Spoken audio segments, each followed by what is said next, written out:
कभी ये सोचा है अगर कोई एलियन सिर्फ खुशी बांटने के लिए इस ज़मीन पर आए तो क्या होगा? एक ऐसा एलियन जिसे दर्द, नफरत या इंसानियत जज्बात के बारे में कुछ भी ना पता हो। ये है टाकोपी, एक हैप्पी प्लेनेट से आया हुआ हैप्पियन एलियन जिसका मिशन है दुनिया में मुस्कान लाना। तभी उसकी मुलाकात एक शिजुका नाम की लड़की से होती है।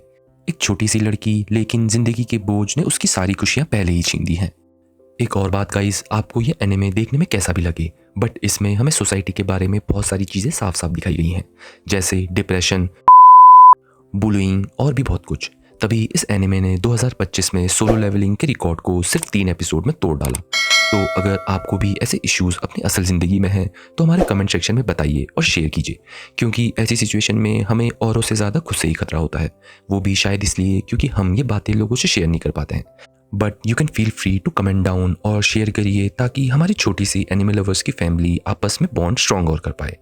एंड गाइस, फिर से मैं आपको ये वार्न कर रहा हूँ कि सीरीज सच में बहुत इमोशनल है और सॉफ्ट हार्टेड लोगों के लिए बिल्कुल भी नहीं बनी है, तो आप इसे अवॉइड ही करें अगर आपको थोड़ा ज़्यादा ही सॉफ्ट हार्ट या सेंसिटिव है तो चलिए हमारे एपिसोड की तरफ। हमारा एपिसोड शुरू होता है और हमें ये दिखता है कि शिजुका कुछ पाइप्स के बीच में किसी को बुला रही होती है। तभी वहाँ पर हमारा छोटा सा एलियन टाकोपी दिखाया जाता है और वो शिजुका को ये बोलता है कि कैसे उसे बहुत ही ज़्यादा भूख लग रही है। तभी हमें टाकोपी अपनी कहानी बताता है। दरअसल टाकोपी एक ऐसे प्लेनेट से आया है जिसका नाम हैप्पी प्लेनेट है, जहाँ सब खुश रहते हैं और वहाँ उसे घर से निकलने का एक ही मिशन दिया गया है कि उसे पूरे यूनिवर्स में खुशी लानी है। पर जब वो गलती से अर्थ पर लैंड हुआ तो हर कोई उसे देखकर पकड़ना चाहता था। जिन सब चीज़ों से जैसे तैसे वो बचकर भूखा प्यासा इन पाइप्स के बीच में आ चुका है। पर आखिरकार इतने दिनों बाद शिजुका ने उसे कुछ ब्रेड खाने को देकर उसकी भूख मिटा दी, जिससे वो बहुत ही ज़्यादा इमोशनल हो गया और वो उसका धन्यवाद करता है। और हमें ये भी पता चलता है कि दरअसल टाकोपी का असली नाम कुछ और ही है, जो कि किसी भी इंसान को समझना आना बहुत मुश्किल है, जिससे शिजुका ने उसका नाम टाकोपी रखा है। और टाकोपी हमें थोड़ा सा शिजुका के बारे में भी बताता है। दरअसल शिजुका एक क्लास 4th में पढ़ने वाली छोटी सी बच्ची है और उसे ये लगता है कि शिजुका एक बहुत ही प्यारी इंसान है जो सबकी मदद करती है। तो टाकोपी उसका एहसान चुकाने के लिए उसे बातें करता है और उसे अपना एक गैजेट दिखाता है जिससे पहनकर कोई भी आसमान में उड़ सकता है। पर हमें ये दिखता है कि शिजुका उसके गैजेट लेने से मना कर देती है और वो वहाँ से जाने लगती है, जिससे टाकोपी खुद बहुत चौंक जाता है और उसे रोकने की कोशिश करता है। पर शिजुका उसे एक बहुत ही ज़्यादा सैड फेस में ये बताती है, अगर मैं उड़ भी गई तो कुछ नहीं बदलेगा, मैं कल तुम्हारे लिए फिर से ब्रेड देने आऊँगी, चलो बाय। और वो शिजुका वहाँ से चली जाती है। और तभी टाकोपी को कुछ समझ नहीं आता कि उसके साथ अभी क्या हुआ। क्या सच में किसी ने उड़ने से मना कर दिया? पर टाकोपी इन सब चीज़ों से ये सोचने लगता है कि शायद शिजुका ने इसलिए मना करा है क्योंकि अर्थ पर सब जानवर उड़ सकते हैं और उसने खुद यहाँ पर बहुत सारे जानवरों को उड़ते हुए देखा है, तो क्या पता शिजुका को उसके गैजेट की ज़रूरत ना हो। और गाइस, हमें इस सीन से ये साफ साफ पता चलता है कि टाकोपी को अभी तक अर्थ के बारे में कुछ ज़्यादा पता नहीं है और वो यहाँ पर गलती से आ रखा है। तभी अगले दिन हमें ये दिखता है कि शिजुका टाकोपी के साथ उसी पाइप में बैठी हुई होती है और उसी के स्कूल के कुछ बच्चे अपने घर जा रहे होते हैं। टाकोपी कुछ बोल ही रहा होता है कि शिजुका उसे चुप रहने को बोलती है। तभी हमें कुछ लड़कियां दिखाई जाती हैं जो आपस में बात कर रही होती हैं और वो ये बोलती हैं कि कैसे उन्होंने एक लड़की को बहुत तंग करा और उन्होंने उसका कार्डबोर्ड भी तोड़ डाला और अब उसे फिर से पैसे खर्च कर नया कार्डबोर्ड लेना पड़ेगा। और हमें फिर से शिजुका दिखाई जाती है और ऐसा लगता है कि उसके अंदर कोई इमोशन ही नहीं बचा है। पर टाकोपी उसे ये कहता है, शिजुका, क्या तुम हैप्पी होना चाहती हो? तो चलो एक नया गेम खेलते हैं, बड़ा मजा आएगा। पर शिजुका तो अभी एकदम शांत बैठी हुई होती है। तभी कुछ देर बाद शाम हो जाती है और शिजुका टाकोपी को छोड़कर घर के लिए निकल रही होती है कि तभी टाकोपी उसे रोककर उसे फिर से एक नया गैजेट दिखाने की कोशिश करता है जिसका नाम हैप्पी कैमरा होता है, जो किसी भी फोटो को हैप्पी फोटो में बदल सकता है। और वो उन दोनों की एक फ़ोटो लेता है। पर हमें ये दिखता है कि वो कैमरा भी शिजुका के चेहरे पर इमोशन नहीं ला पाता और वो वहाँ से निकलने लगती है और टाकोपी को ये बोलती है, शायद मुझे फिर से एक नया कार्डबोर्ड लेना पड़ेगा, मेरा गुम हो गया है। पर हमें एक चीज़ दिखती है कि शिजुका के बैग के अंदर बहुत सारी गलत गलत चीज़ें लिखी हुई होती हैं और वो टाकोपी को बाय बोलकर वहाँ से चली जाती है। और हमें ये दिखता है कि टाकोपी अभी भी ये नहीं समझ पा रहा कि वो शिजुका को हैप्पी कर क्यों नहीं पा रहा। तभी वो ये सोचता है, आज नहीं तो क्या हुआ, कल तो मैं शिजुका को हैप्पी कर रहूँगा। और ऐसे ही कुछ दिन और बीत जाते हैं और हमें ये दिखता है कि हर रोज़ टाकोपी शिजुका को नए नए गैजेट दिखाने की कोशिश करता है, पर शिजुका उसके कोई भी गैजेट नहीं ले रही होती है। तभी एक दिन शिजुका अपने साथ टाकोपी को भी अपने घर लेकर जाती है, जहाँ टाकोपी शिजुका के एक और दोस्त से मिलता है जिसका नाम चैपी होता है। वो एक बहुत ही ज़्यादा बड़ा डॉग होता है जिसे देखकर टाकोपी भी डर जाता है। पर कुछ देर बाद शिजुका टाकोपी को अपने घर के अंदर बुलाती है और उसे ये बताती है कि कैसे आज घर में वो अकेले रहने वाली है क्योंकि उसकी मम्मी बाहर काम करने गई है। और टाकोपी के पूछने पर वो ये बताती है कि कैसे उसकी मम्मी एक एस्कॉर्ट या प्रोस्टिट्यूट है। पर टाकोपी को समझ नहीं आता तो वो उसके डैड के बारे में पूछता है और शिजुका उसे ये बताती है कि उसके पास कोई डैड नहीं है, जिसे सुनकर टाकोपी को ये लगता है कि शायद इंसानों में सिर्फ एक माँ चाहिए होती है बच्चे पैदा और संभालने के लिए, जिसे सोचकर वो खुद खुश होने लगता है। तभी कुछ देर बाद रात को शिजुका टाकोपी को उसके और चैपी के बारे में बताती है कि कैसे जब चैपी एक छोटा सा बच्चा था तब से वो उसके साथ है क्योंकि उसके डैड उसे उसको छोड़ कर गए थे, पर वो उससे बहुत ही ज़्यादा प्यार करती है।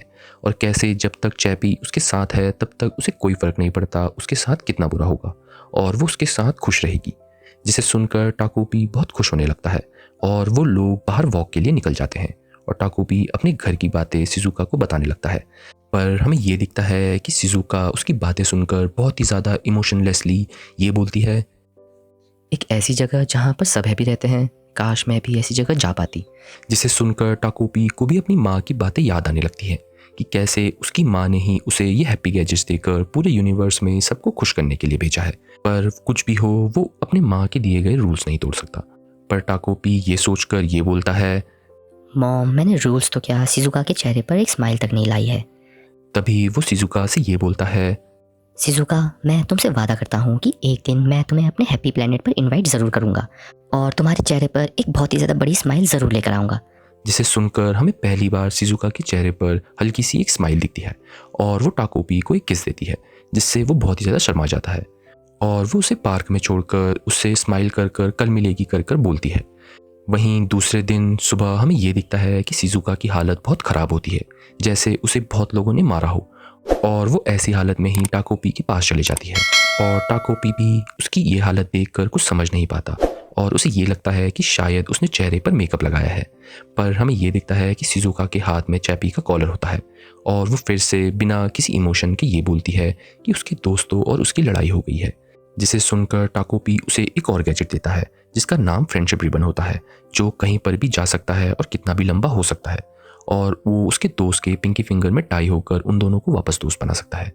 पर तभी हमें ये दिखता है कि पहली बार शिजुका टाकोपी से उसका ये हैप्पी गैजेट कुछ देर के लिए देने को बोलती है, पर हमें अचानक से टाकोपी की माँ का पहला रूल सुनाया जाता है कि हैप्पी गैजेट्स बिना किसी हैप्पीयन यानी टाकोपी के यूज़ नहीं किया जा सकता और वो किसी भी एलियन पर भरोसा नहीं कर सकता कि वो उसे हैप्पी गैजेट्स दे पाए।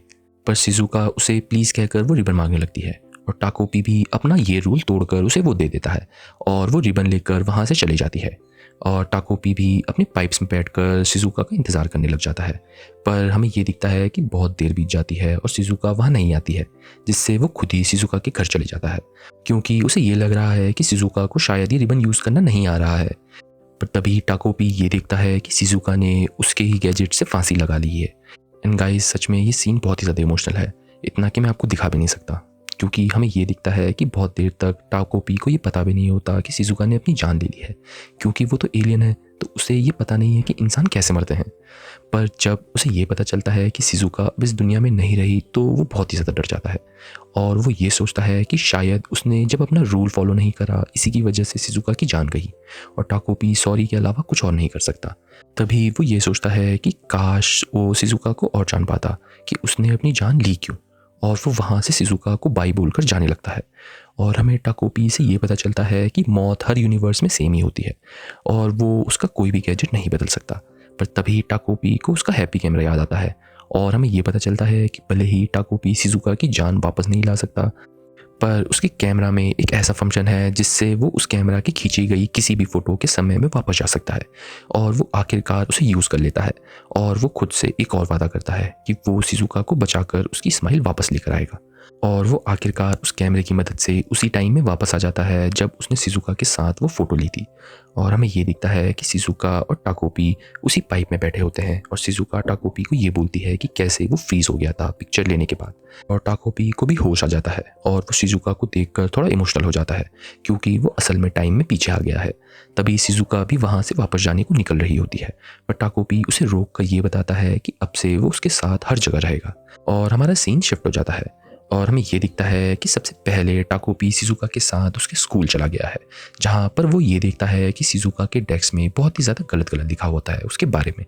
पर हमें ये भी दिखता है कि टाकोपी को शिजुका के अलावा कोई और देख भी नहीं पा रहा है। तभी क्लास के बच्चों में से एक लड़की, जिसका नाम मारिया होता है, और वो वही लड़की होती है जो उस दिन एक लड़की को बुली करने के बारे में बता रही होती है। और हमें उसकी हरकतों से ये पता चल जाता है कि वो बुलीड लड़की और कोई नहीं शिजुका ही है। वो शिजुका को बहुत ज़्यादा गंदे गंदे नामों से बोलने लगती है, जिसे सुनकर टाकोपी उसे इग्नोर करने को बोलता है।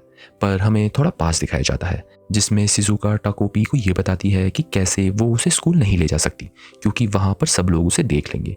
जिसे सुनकर टाकोपी उसे एक और हैप्पी गैजेट दिखाता है, जो एक फ्लावर पिन होता है, जिसके जरिए सब लोग उसे बस एक सिंपल सा फ्लावर समझेंगे। और ऐसा ही होता है, सब लोग ये समझते हैं कि शिजुका ने एक अजीब सा फ्लावर अपने सर पर लगाया हुआ है। पर वो इस चीज़ की वजह से और भी ज़्यादा तंग होने लगती है, जिससे शिजुका टाकोपी को उसकी क्लास के आगे रख देती है। तभी वहाँ पर क्लास टीचर भी आ जाती है और टाकोपी ये सोचता है कि उसे ये जानना ही होगा कि शिजुका ने अपनी जान क्यों ली। तभी कुछ देर बाद क्लास के दौरान टीचर शिजुका को उठाकर उससे आज का होमवर्क मांगती है। तभी मारिया टीचर को ये बताती है कि शिजुका अपना होमवर्क लाना भूल गई है, जिससे टीचर भी उसे बैठा देती है। पर हमें ये दिखता है कि इस चीज़ से शिजुका बहुत ही ज़्यादा एम्बैरेस फील करती है, और शिजुका को ऐसा देखकर टाकोपी को ये लगता है शायद इसी कारण की वजह से शिजुका ने अपनी जान ली। तो वो फिर से कैमरे का यूज़ कर टाइम में वापस जाकर शिजुका को उसके होमवर्क के बारे में याद दिलाता है। और हमें ये दिखता है कि शिजुका सब कुछ सही करती है और टीचर को वो आंसर भी करेक्ट देती है, जिससे क्लास के बाकी बच्चे बहुत ही ज़्यादा शॉक में चले जाते हैं, खासकर मारिया।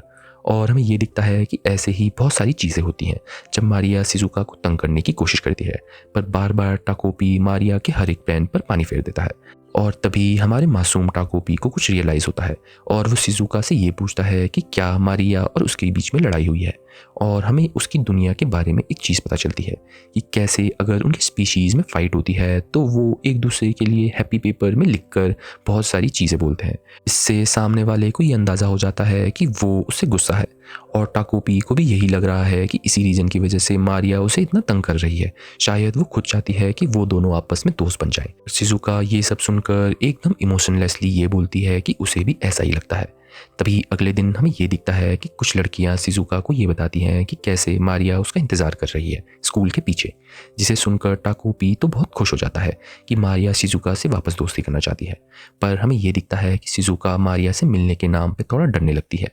तो टाकोपी को ये लगता है शायद वो थोड़ा घबरा गई है।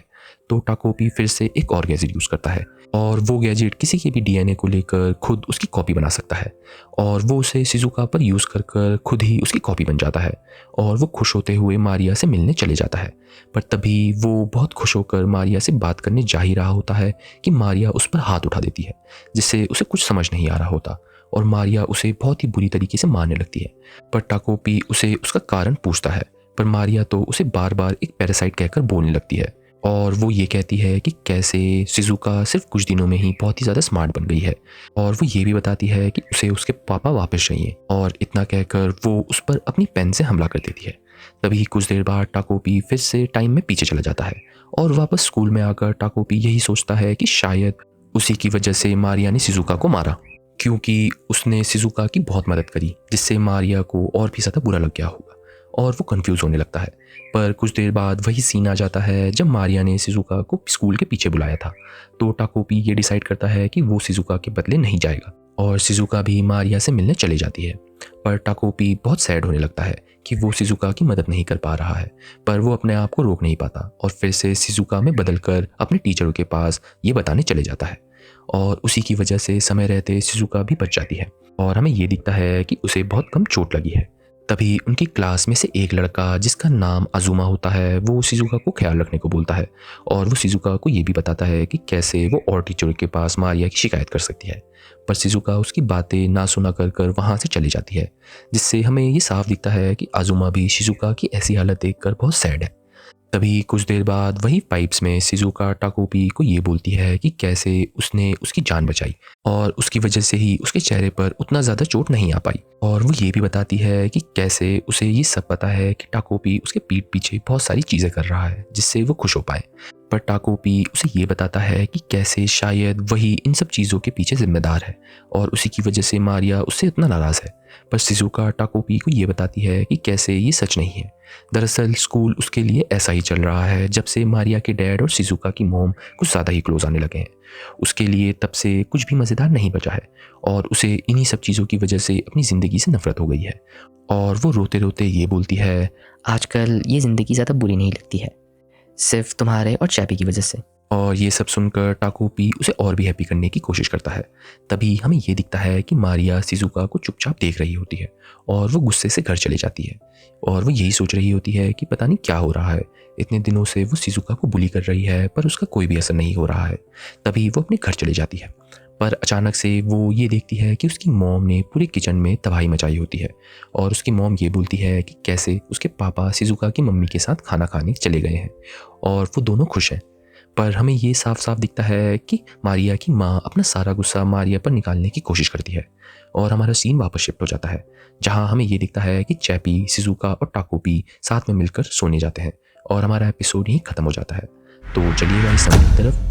तो एनिमे लवर्स, हमारे पहले एपिसोड में हमने ये देखा कि कैसे शिजुका एक ऐसी लड़की है जिसने जीने की होप तक खो दी है।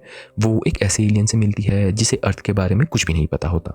उसे बस ये पता होता है कि उसे पूरी यूनिवर्स में हैप्पीनेस लानी है और वो दोनों सिर्फ कुछ दिनों में ही काफ़ी अच्छे दोस्त बन जाते हैं। जहाँ हमें ये भी दिखता है कि कैसे शिजुका को उसके स्कूल में बहुत ही ज़्यादा बुली किया जाता है, पर टाकोपी को बुली का कॉन्सेप्ट तक नहीं पता होता। तो उसे ये लगता है कि वो अपने गैजेट से सब ठीक कर लेगा और वो शिजुका को वापस हैप्पी कर देगा। पर टाकोपी को बहुत ही ज़्यादा शौक तब लगता है जब उसे ये दिखता है कि शिजुका ने तो उसी के गैजेट से अपनी जान ले ली और वो कुछ कर भी नहीं पाया। पर तभी उसी का एक गैजेट उसके काम आ जाता है और वो ये ठान लेता है कि वो समय में पीछे जाकर ये पता लगाएगा कि आखिरकार शिजुका ने ऐसा क्यों करा और वो अपनी पूरी जान लगाकर उसकी मदद करेगा। पर हमें ये दिखता है कि समय में पीछे जाने के बाद भी वो इंसानियत को समझ नहीं पाता और आखिरकार शिजुका को बुली होने से नहीं रोक पाता और वो ये सोचता है कि शायद उसी की वजह से वो बुली हो रही है, तो वो उसकी मदद नहीं करेगा। पर वो अपने आप को फिर से रोक नहीं पाता उसकी मदद करने से। और आखिरी में हमें ये दिखता है कि मारिया, जो शिजुका को सबसे ज़्यादा बुली करती है, वो इसलिए ये सब करती है क्योंकि उसके पापा का अफेयर शिजुका की मम्मी के साथ चल रहा है, जिससे उसकी माँ भी उसे बहुत ज़्यादा तंग कर रही है। So that's it guys. आशा करता हूँ आपको हमारी ये वीडियो बिल्कुल पसंद आई होगी। अगर हाँ, तो हमारे चैनल हिंदी एनिमे को ज़रूर सब्सक्राइब करें और हमें कमेंट्स में ये बताइए कि आपको ये वीडियो कैसी लगी। और गाइस, मैं फिर से ये बताना चाहता हूँ, आप अपनी प्रॉब्लम्स अपने अंदर दबाकर मत रखो। जितना हो सके उतना शेयर करो। अगर आप ऑफलाइन नहीं कर पा रहे तो ऑनलाइन करो, बट करो। हमारे ये एनिमे लवर्स की फैमिली आपको पूरी सपोर्ट करेगी। So don't worry, you are not alone. तो मिलते हैं आपसे अगले एनिमे रिकैप में। तब तक के लिए टेक केयर, बाय बाय।